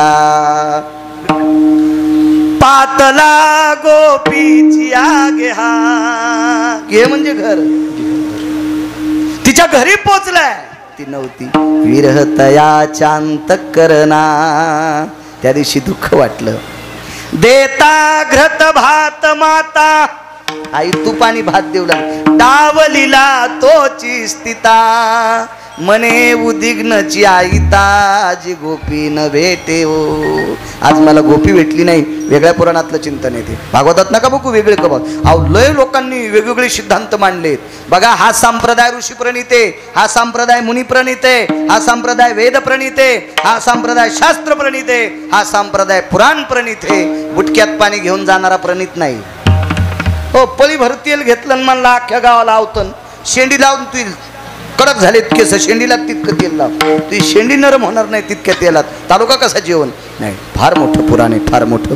असो, ह्या नाना प्रकारच्या क्रीडा केल्या. आता जाई राना सवे घेऊन गोदना, पावा घोंगडी घेऊन पायी. भगवान परमात्मा वनाच्या ठिकाणी सर्व गोपाळ खांदी भार पोटी भूक काय खेळायाची सुख. विभ्रतम वेन शृंगानाम जटा सर्वतोति पार्षदो, व्याधि निरशन हितार्थायाम प्रसादे रस्तु कवलम कवलम, प्रसादे रस्तु कवलम कवलम, प्रसादे रस्तुम कवल कवलम. गोपाल कृष्ण भगवान की जय. त्या ठिकाणी काला केला ज्ञानेश्वर माऊली, नागराज माऊली, महाराज ज्ञानेश्वर माऊली, माऊली ज्ञानेश्वर माऊली. गोड मारुतीरायाच्या समोर असा दिव्य तेजस्वी मंडप आहे. असा मंडप प्रत्येक गावाला व्हावा, प्रत्येक गावाला व्हावा. म्हणजे ज्या त्या ऋतूत जे ते काही नैमित्तिक कार्यक्रम असतात ते निर्विघ्नपणे पार पडत असतात. याच्याकरता असं करण्याचा प्रयत्न करा. काय तळी उचलल्यासारखं सगळ्यांसाठी फार सोपं असतंय. असा सुंदरसा मंडप आहे. गावकऱ्यांनी मोठा घोड स्थितीत केला, त्या गावकऱ्यांना सुद्धा धन्यवाद. मोठ्या श्रद्धेने, मोठ्या अट्टहासाने वकील साहेबांनी, त्यांच्या बंधूंनी, त्यांच्या परिवाराने अण्णांचं मोठ्या श्राद्ध मोठ्या आनंदाने, भावयुक्त अंतकरणाने, श्रद्धायुक्त अंतकरणाने केलं. सज्जन उपजल्या पिंडा मरण सांगाते. जी व्यक्ती विश्वाच्या मालकाच्या सानिध्यात गेली, या कुटुंबातल्या बालकांना आशीर्वाद ठेवून अण्णा गेले. आणि त्या आशीर्वादाच्या बळावर आदरणीय वकील साहेब असतील, आदरणीय इंजिनियर साहेब, दोघं बांधव असतील, कुळातले परिवारातली सगळी लोक असतील. हातीचं बळी हो, गरुडाच्या पंखाची जी ताकद आहे तशी ऐश्वर्याची ताकद त्यांच्या पंखात येऊ, कर्तव्याची ताकद त्यांच्या पंखात येऊ, श्रद्धेची ताकद त्यांच्या पंखात येऊ, समाजसेवेची ताकद त्यांच्या पंखात येऊ, अध्यात्मशक्तीची ताकद त्यांच्या पंखात येऊ. आणि सात्विक कामं वकील साहेब तुमच्या हाताने सारखी सारखी होत राहो. अशी होण्यासाठी पूर्वजांचा आशीर्वाद लागत असतो. तुम्हाला अण्णाचा आशीर्वाद पितृगयेतनं प्राप्त हो, अशी आशा पवित्र पितृपंधरवाड्यामध्ये पितृ लोकांना प्रार्थना करतो. जी लेकरं आपल्या पितरांना आमंत्रित करतात, आपल्या पितरांचा आदर करतात, अशा पुत्रांना पितरांचा आशीर्वाद निश्चित लाभत असतो. ती पितृलोकांच्या चरणी प्रार्थना करतो. आणि पितृलोकांच्या ठिकाणी गोड अधिष्ठानात त्यांना गोड अधिष्ठान मिळो, सद्गती मिळो, पुढचा जन्मही त्यांना गोड स्थितीत मिळो, अशी अण्णांनाही गोडशी शुभेच्छा देतो. त्यांना आदरांजली, शुभेच्छा म्हणण्यापेक्षा आदरांजली, पुढच्या जन्मासाठी ती शुभेच्छाच म्हणा लागल, आदरांजली देतो, समर्पित करतो आणि माझ्या वाणीला पूर्णविराम देतो. सज्जनांनो, पितराचं फार महत्त्व आहे. हिरण्य श्राद्ध सांगितलं महाराज, एक शंख श्राद्ध सांगितलं. नाहीच कोणतं श्राद्ध करता आलं तर शंख श्राद्ध सगळ्याला करता येते. एखाद्याला माहीत नसेल तर एका मिनिटात सांगतो. शंख श्राद्ध आपण ज्या गावात राहतो त्या गावाच्या दक्षिण दिशेला जायचं आणि आपल्या गावाची जिथं शिव संपते त्या शिवावर एखाद्या जाळीत घुसायचं. उघडं नका, जाळीत घुसा. जाळीत अशी काट्याची म्हणा, पळसाची म्हणा, कशाची बी जाळी पाहिजे. तुमचं अंग कोणाला नाही दिसलं पाहिजे. झाडं झुडं वाढले पाहिजे. पण शिवावर झाडं झुडं वाढले, त्या झाडात जायचं. अंगावरचे सगळे कपडे काढायचे. जानवा असेल ते पण काढायचं, माळ असेल ती पण काढायची, मुद्या ब्रासलेट सगळं काढायचं, बूट चप्पल काढायची, नागवं व्हायचं आणि दक्षिणेकडे तोंड करून 3दा पितरांच्या नावानं बोंबलायचं. याला शंख श्राद्ध म्हणतात. क्या बात आहे. असं केलं तरी पित्र जेवल्यासारखं होत असतंय. याला शंख श्राद्ध म्हणतात. पण तसं शंख श्राद्ध करायची वेळ माझ्या विटेवरच्या मालकानं, काशीतल्या मालकानं महाराष्ट्रातल्या मातीत कोण्याच माणसाच्या वर आणलेली नाही. अहो श्राद्धाच्या दिवशी नाही कळलं, साखर हातावर द्यायची, पाय धुवायचे, साखर गंध लावायचा, साखर हातात द्यायची आणि दर्शन करून त्या पाहुण्याला वाट लावायचं. असं श्राद्ध करण्याची सुद्धा पद्धत सांगितली. आणि गोडस आपल्या वडिलांचं श्राद्ध मोठ्या आदरानं करतात. वकील साहेब तुम्ही पुनश्च धन्यवाद. पण मगाशी सांगितल्यानुसार असा जर सप्ताह केला तर श्राद्ध आदमधी कधीतरी एके दिवशी घेऊन श्राद्धाच्या निमित्तानं मुद्दाम एक कीर्तन करून आदरांजली, तिळांजली, ब्राह्मणाच्या हातानं तर्पण पिंडविधी करून त्या दिवशी लाल रंगाची फुलं, जी व्यक्ती गेली त्या व्यक्तीच्या फोटोवर लाल रंगाची फुलं टाकत असतात. आरक्त पुष्पम समर्पयामी, रक्तचंदनम समर्पयामी, अंगुष्टादि स्नान भो जान्व सव्यापसव्यम अपसव्या स्थितस्थितेषु यज्ञोपविता भयस्थितायाम तिलाग्रज यत् समर्पयामी जवाग्रो स्थिताक्षदाम समर्पयामी. मला वाटते काळे तीळ, जव वगैरे हे समर्पित करीत असतात. लुप्तो भिन्न भय पिंडो यज्जयो यत् सर्व स्थितानाम गया प्रजनो येती हिरण्यक श्राद्धो सर्वस्थितायाम काग श्राद्धो लुप्त पिंडो जया यक्ष किन्नरो गंधर्वो चारणो विद्याधरो लोकपालो दिक्पालो चारुहासं परमहंसायाम वैकुंठाधिपतयं नमः सत्यं वासं पतयं नमः गोलोकाधिपतयं नमः यज्जायते सर्वस्थितोषितमिद्या सर्वकृतुः नारायणो नागबली इति आप्तेष्टि त्रिपिंडी कालसर्प शांतिर्मुच्यते यत्पितृलोको पुनितो आशिषो भय कुलायाम सौख्याति समृद्धी यत् प्रशस्यते यत् करिष्यते यम. पुंडरी प्राप्त प्रसंगी निवडलेला अभंग माझ्या तुकोबरायांचा आहे. या अभंगाद्वारे मालक जगदानंद कंद जगतपती द्वारकाधीश श्रीकृष्ण परमात्मा, पंढरीश पांडुरंग परमात्मा द्वापार युगातलं नवल प्रतिपादित करतात. ब्रह्मांडाच्या मालकांनी द्वापार युगात नाना प्रकारची नवलाची कामं केली. खूप मोठी नवलाची कामं केली. अंशात्मक भगवंताचे अवतार 24 सांगितले. त्याच्यातही नवलाची कामं नाहीत असं नाही म्हणता येणार. पण जी द्वापार युगात जी नवलाची कामं केली त्या तोडीत नाहीत. विठाला विठाला विठाला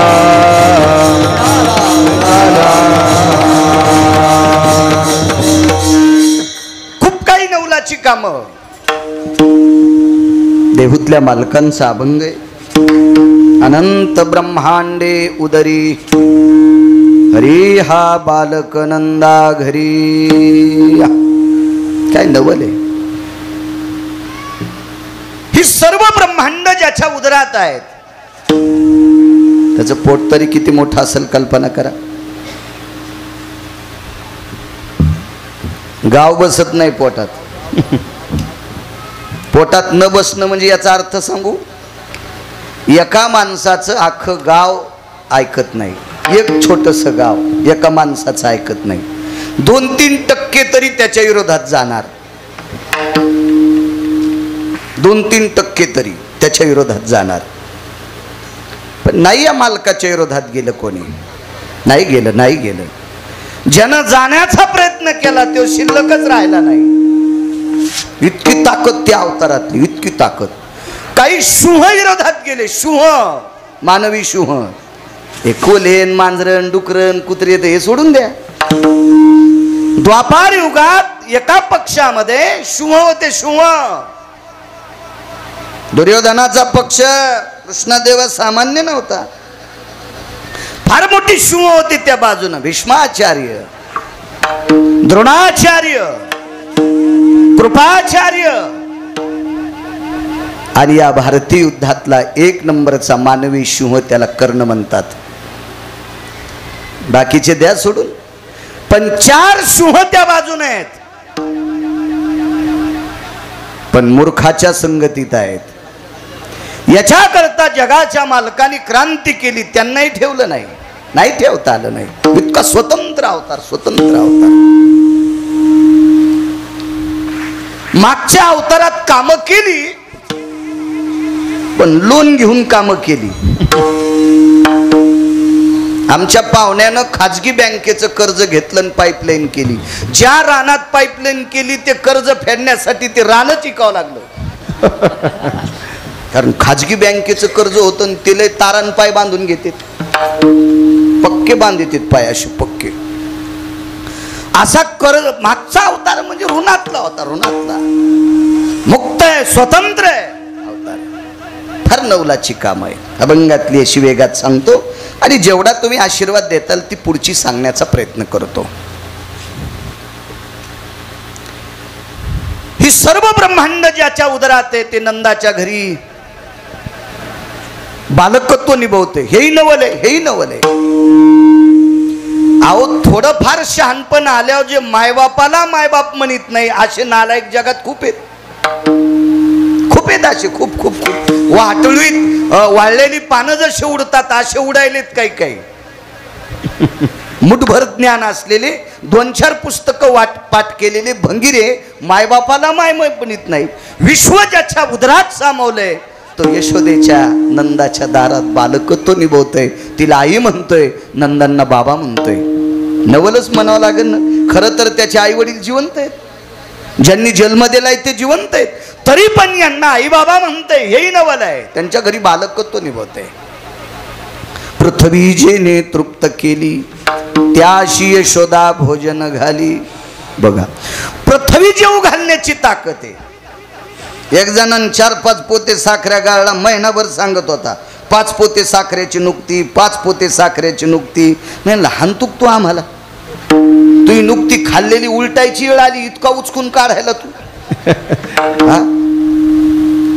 आरती जिराली आता, नाही तर उलटिली असती तुझ्या दारामध्ये. इतका इतका काही ना असा गगा आलेला असतो. या पृथ्वीला तृप्त करण्याची ताकद त्याच्यात आहे. मला सांगा बरं, एक जण म्हणला मी 1 ट्रक पुस्तक पाठ केले. मी त्या दिवशी बोललो तुमच्या नागापूरला. इंजिनियर साहेब एक जण म्हणला मी 1 ट्रक पुस्तक पाठ केले, 1 ट्रक पुस्तक वैजनाथ बुवा. त्यानं म्हणलं तुझ्याजवळ एखाद्या पुस्तकाचा असा अभ्यास आहे का ढग घालून पाऊस पाडताय तू? नाही म्हणल्या, आपल्याकडं तसं पुस्तकच नाही पाऊस पाडायचं. मग सुंबळ्या, हे जितके पुस्तकं वाचिलेस का तू पाप्याची माय जगवायसाठी वाचिलेस? विश्वाच्या कल्याणाकरता तुझ्याकडे पुस्तक आहे का? काल जो आकाश हालून ज्यानं पाऊस पाडला आणि या प्रांतातला महाराष्ट्रातला प्रत्येकनं जीव मुंगीपासून झाडापर्यंत तृप्त केला, ही ज्याच्यात ताकद आहे त्याला जगाचा बाप म्हणतात. पोषितो जगासी, विश्वाला तृप्त करण्याची ताकद आहे. उष्ण काळ माशी फुटती तरुवर उष्ण काळ, फुटती तरुवर फुटती तरुवर उष्ण काळ मासी. जीवन तयासी कोण घाली. डोंगरावर झाड आहेत, दपखल भागात काळीच्या रानात लावलेल्या केळीला पाणी बंद झालं की अंग टाकून देतात. आणि डोंगरावरली झाड लहरत्या उन्हात बसणाऱ्याला सावली देतात. कोण पाणी पाजतंय त्यांना? तो मालक आहे. पाषाणाचे पोटी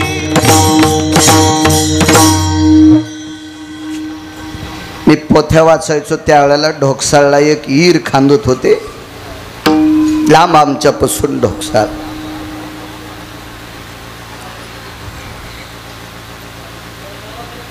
आणि मग तिथं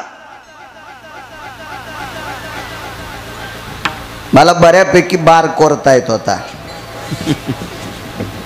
आमच्या इथले बऱ्यापैकी जाणकार लोक होते, विहिरी फोडणार.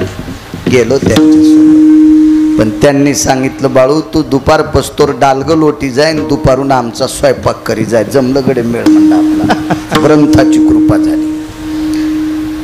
17-18 फूट विहीर गेली. 4 फुटापासून खरपण लागलं. डोंगरात विहीर होती. मोठा टोळ निघला.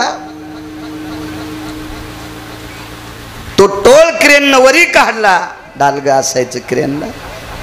वरी काढल्याबरोबर तो टोळ क्रेन मधून खाली सुटल्याबरोबर त्याचे 2 तुकडे झाले आणि त्याच्यातून बेंडूक बाहेर आला. कोण चारा घाऊ घातला असेल त्याला? विश्वाला तृप्त करण्याची ताकद त्याच्यात आहे. त्याशी यशोदा भोजन घाली. नवले नवले विश्वव्यापक कमळापती, त्याशी गवळणी कडिये घेती. या विश्वातला व्यापक, विश्वात व्यापन उरलाय. विठ्ठल जळी स्थळी रिता ठाव नाही उरला, आज मी दृष्टीने पाहिला. विठ्ठलची विठ्ठल जळी स्थळी काष्टी पाशानी. सर्वत्र देव आहे. विश्वात देव नाही अशी जागात नाही. एका अहंकारानं फुगलेल्या रगिलानं एका भजण्याला विचारलं, गुणीजनाला नाही बरं, आता एक नवीन पद्धत आली, गुणीजन. अरे गुणीजन हे तमाशातले असते. पदवी जी एका तीच दिली पाहिजे. चिटकिलेल्या पदव्या पाणी वाळल्यावर गळून पडत असतात.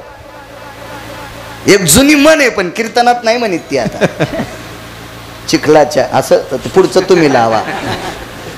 आता सांगायला काय हरकत नाही. हसतील लोक. नंतर म्हणते बाळ्या लईच की तो माघारी जाऊन काड्या करतेत ना, त्याच्यापेक्षा तुम्ही तुमचं इचकान. आपल्याकडे वारकरी पद्धत आहे, भजने पद्धत आहे. नवीन पद्धत काढली. नवीन नवीन नवीन असो. एका भजण्याला एका मस्तरडेल्या व्यक्तीने विचारलं, का रे? मस्तरडेलं होतं ते, मस्तरडेलं होतं. पण नातं सांगू का, मस्तरड्याला बाप होता आणि भजन्या पोरग होतं. मस्तरड्याला बाप होता आणि पोरग वारकरी होतं. आणि मस्तरड्याल्या बापानं वारकरी पोराला विचारलं, का रे एवढा मोठा बाप असताना कशाला त्या विटेवरच्याचं नाव घेतोय? कुठे येतो? ते म्हणला, बाबा कुठे? ह्या खांबात. याच्यात पण आहे. स्तंभी नारायण प्रगटला, खांबावरी लात मारिली दुर्जने, स्तंभी नारायण प्रगटला. लाकडाच्या खांबात जगाचा मालक प्रगटला. विश्वव्यापक कमळापती, त्याशी गवळणी कडिये घेती. तिथं गोपीने. आणि एवढा जगाचा मालक आणि त्याला गवळणी कडेवर घेतात, हे नवल आहे. तुका म्हणे नटधारी, इथं मोठं नवल आहे. भोग भोगोनी ब्रह्मचारी,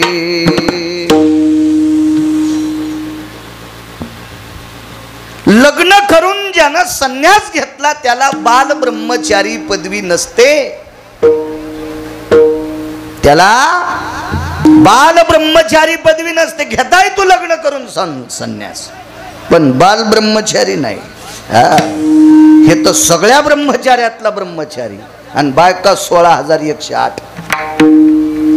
बरं किती 16,107 स्त्रियांशी लग्न केले आणि एक आसवलनीशी लग्न केलं. मग एवढा असूनही ब्रह्मचार्याच्या यादीत का? तुकोबारायला प्रश्न. विधीने माणूस हा नियमाच्या चौकटीत राहिलेला माणूस सगळी पद भोगू शकतो, सगळी पद. पंढरपुरातल्या मालकांनी 16,108 पत्न्या, 7व्या अवतारात मर्यादा पुरुषोत्तम होते, एक पत्नी व्रत होतं. 7व्या अवतारात 3 महिलांच्या अंतःकरणात इच्छा होती आणि एका पशुतली ती महिला, पशु आहे, पशु या शब्दाचा अर्थ जनावर. 3 महिला आणि एक पशु स्त्री आहे. या चौघींची इच्छा होती रामप्रभू आमचे पती व्हावे, रामप्रभू. त्याच्यातली एक चंद्रसेना, हिनं तर या मालकाशी कॉन्टॅक्ट केला. रामप्रभू पती भेटावे म्हणून संन्याशाचे पाय धरले. ते संन्याशी सामान्य नाही ना, ते ओरिजिनल भजने आहे. वैष्णवा माझी अतिश्रेष्ठ, हनुमंत मनावया कनिष्ठ, ऐसा पापिष्ट कोण आहे. वैष्णवा माझी अतिश्रेष्ठ, ओरिजिनल वारकरी आणि संन्यासी ब्रह्मचारी आहे. या संन्याशाचे पाय धरले. पंढरपुरातल्या मालकानं सांगितलं नाही करतायत तिच्याशी लग्न, नाही करतायत, पुढं करीन. आणि याच आई साहेब मागच्या जन्मात इच्छा प्रगट करणारी बाई सामान्य नव्हती ती बुवा. ह्या बाईच्या कृपेमुळे पंढरपुरातला मालक वाचला 7व्या अवतारात. वाचत नव्हतं, ते नव्हतं वाचत. तिनं जर सांगितलं नसतं अमक्या अमक्या ठिकाणी अमृत आहे आणि ते अमृत माझ्या पतीच्या रक्ताच्या थेंबावर पडलं की माझे पती वाचते, पण या संन्याशाचे पाय धरले, विश्वास ठेवला बापू मला त्यांच्याशी लग्न करायचंय, माझे ते पती झाले पाहिजे, मला त्यांच्याशी आवड आहे. अहो मालकाचं मरण सांगितलं पंढरपुरातल्याला वाचिलं, पण नाहीच पंढरपुरातल्या मालकानं तिच्याशी लग्न केलं. बांधलेला अवतार होता हो. वर्तोनी दावीन नामा, एका साधूच्या ताब्यातला अवतार आहे. नाही करता आलं नवलाचं काम, नाही करता आलं. 3 स्त्रिया होत्या, त्याच्यातले एकीचं नाव सांगितलं. अजून 2 कोण होत्या घरी गेल्यावर बघा ना, बघा कोण होत्या. ज्यानं शुद्ध पाठांतर करून रामायण सांगते असे लोक सांगतील तुम्हाला. घेऊनिया वही करीत पान पालथे,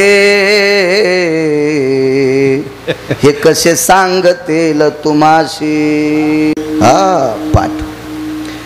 एक पशु आहे, अस्वलाची पोरगी, इच्छा प्रगट केली, पण तिला मारुतीराय सारखा महात्मा सापडला नाही. दुःख तिच्या जीवनात ते होतं. तिला कोणी नाही साधू सापडू द्या, पण तिनं रूपाचं वर्णन डोळे झाकून केलं, इतकं वर्णन केलं डोळे झाकून, ती मेलीच. तर पुढच्या अवतारात तिची इच्छा पूर्ण करावी लागली. जामवंती फार नवलाची कामं नाही करता आली 7व्या अवतारात नवलाची कामं.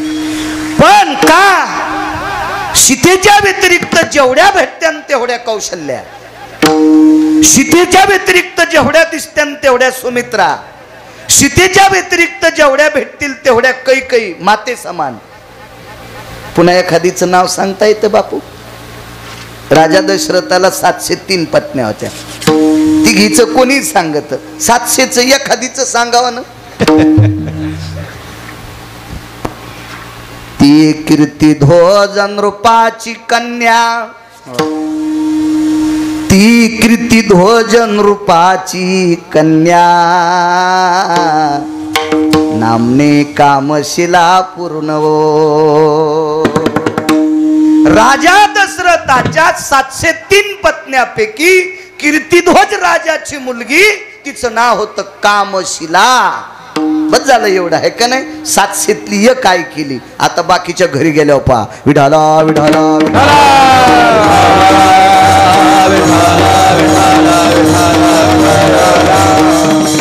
7वा अवतार या सगळ्यांना असणारा होता सीतेच्या व्यतिरिक्त. 8व्या अवतारात कोणालाही बायको नाही समजिलं. 16,108 सोडून जी बघताल तिला माय म्हणला. इधीने शेवन विषय त्यागाते समान. इतकं काटेकोरपणानं जीवन जगला म्हणून ब्रह्मचार्याच्या यादीत आहे. तुम्हा आम्हाला ब्रह्मचारी होता येते.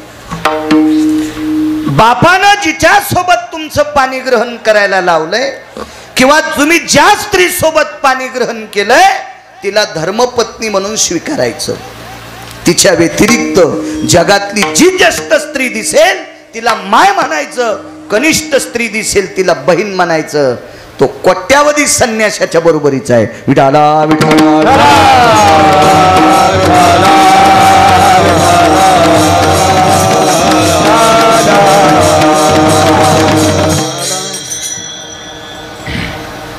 महाभारतात प्रश्न नाही.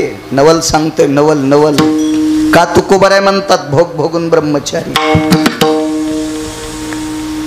भानुमती इतकी सुंदर.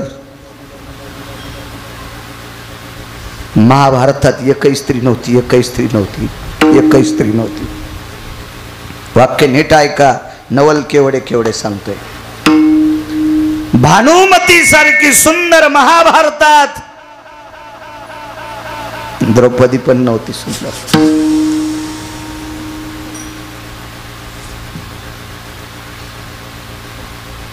भानुमतीचं जीवन खोट. तिला पती क्लिंबे प्राप्त झाला. क्लिंबे या शब्दाचा अर्थ नपुसक. एवढी सुंदर. तिच्याकडे बघत असताना ती जर कधी समोरून आली, ती कधी जर समोरून आली तर या भारतातला 1 नंबरचा सिंह ज्या माईनं आपल्याला सांभाळलंय ती एका कोळ्याची पत्नी होती. ती दिसल्याबरोबर त्या माईची आठवण करीत होता. माईची आठवण करीत होता. माईची आठवण. कल्याण नावाचं मासिक होतं. मी 27-28 वर्षापूर्वी त्या मासिकातला संदेश वाचिलता. चांगलं मासिक होतं. बऱ्याच लोक मासिक काढतात ना, पण गर्दा घालतात मधात. कल्याण नावाचं मासिक होतं. आता चालू आहे की नाही काय माहित, पण त्यावेळेला होतं. त्या मासिकात एक संदेश होता. घाणेरडी स्वप्न जर तरुणाला पडत असतील, याच्यावर श्रद्धा आहे का अंधश्रद्धा आहे मला काही, पण तुम्ही माना अथवा न माना.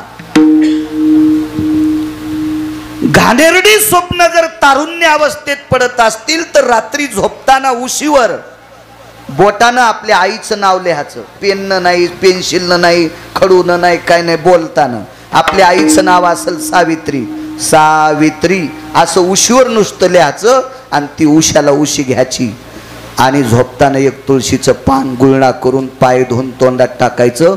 घाणेरडी स्वप्न नाहीशी होतात.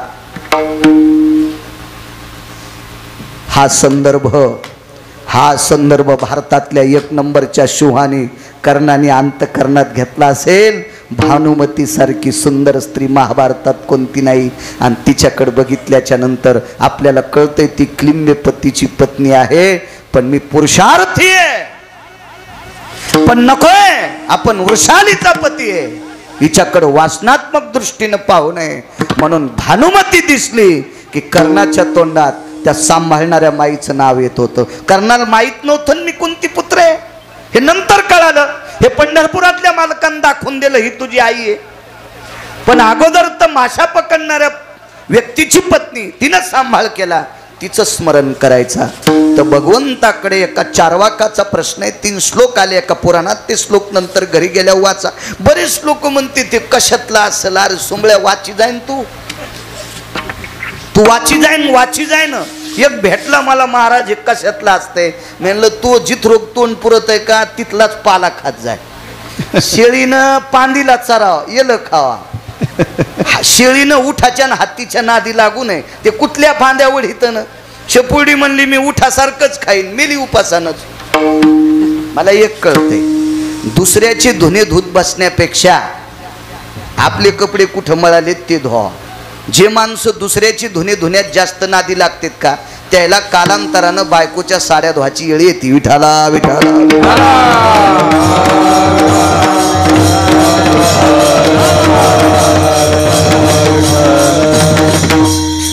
चारवाकानी 4 प्रश्न जगाच्या मालकाला केले. त्याच्यातला एक प्रश्न सांगतो. जगदानंद कंद जगतपतीला प्रश्न केला. भगवान द्वारकाधीश कृष्ण परमात्मा 16,108 पत्न्यात, बलशाली आहात, शक्तिशाली आहात, सर्वज्ञ आहात, विश्वाचे मालक आहात. तुमच्या सत्तेनं विश्वातल्या प्रत्येक गोष्टी चालतात. एका पक्षातली वारकरी माणसं तुम्हाला आवडतात, त्यांना पांडव म्हणतात.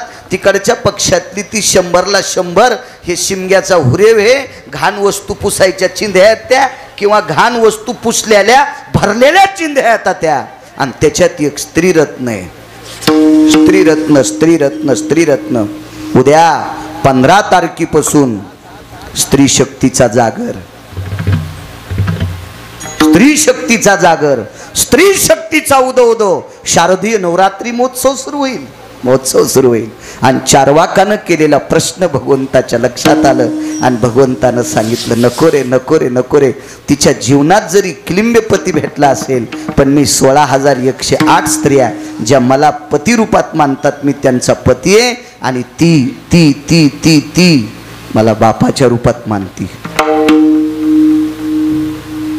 भानुमती महाभारतात 1 नंबरची सुंदर स्त्री, पण तिच्या जीवनात थोडंसं दुःख प्राप्त झालं. ती किलिंब्याची पत्नी होती. का? कारण भगवान श्रीकृष्ण परमात्मा हा द्रौपदीचा भाऊ आहे. भाऊ आहे भाऊ आहे भाऊ आहे. आणि एके दिवशी द्रौपदी आणि भानुमती एका देवतेच्या दर्शनाला जात असताना चलताना द्रौपदीच्या मुखारविंदातून कृष्ण कृष्ण नाव, तर तिनं सांगितलं तो जगदानंद कंदपती आहे. तर द्रौपदीनं सांगितलं तो विश्वाचा जरी मालक असेल तर माझा भाऊ आहे. तर भानुमतीनं त्या दिवशी मुखारविंदातून टाकलं, तुमचा जर भाऊ असेल जाऊबाई, तुमचा जर भाऊ असेल द्वारकेचा मालक जाऊबाई, तर मला पित्या समान मानते. आणि ही वृत्ती पुढच्याच मनोगत लक्षात घेऊन तिला मुलगी म्हणून पाहणारा जगाचा मालक आहे. या 16,108 सोडून दिल्या. इतक्या तत्वात जीवन जगणारा म्हणून भोग भोगोनी ब्रह्मचारी विठाला विठाला.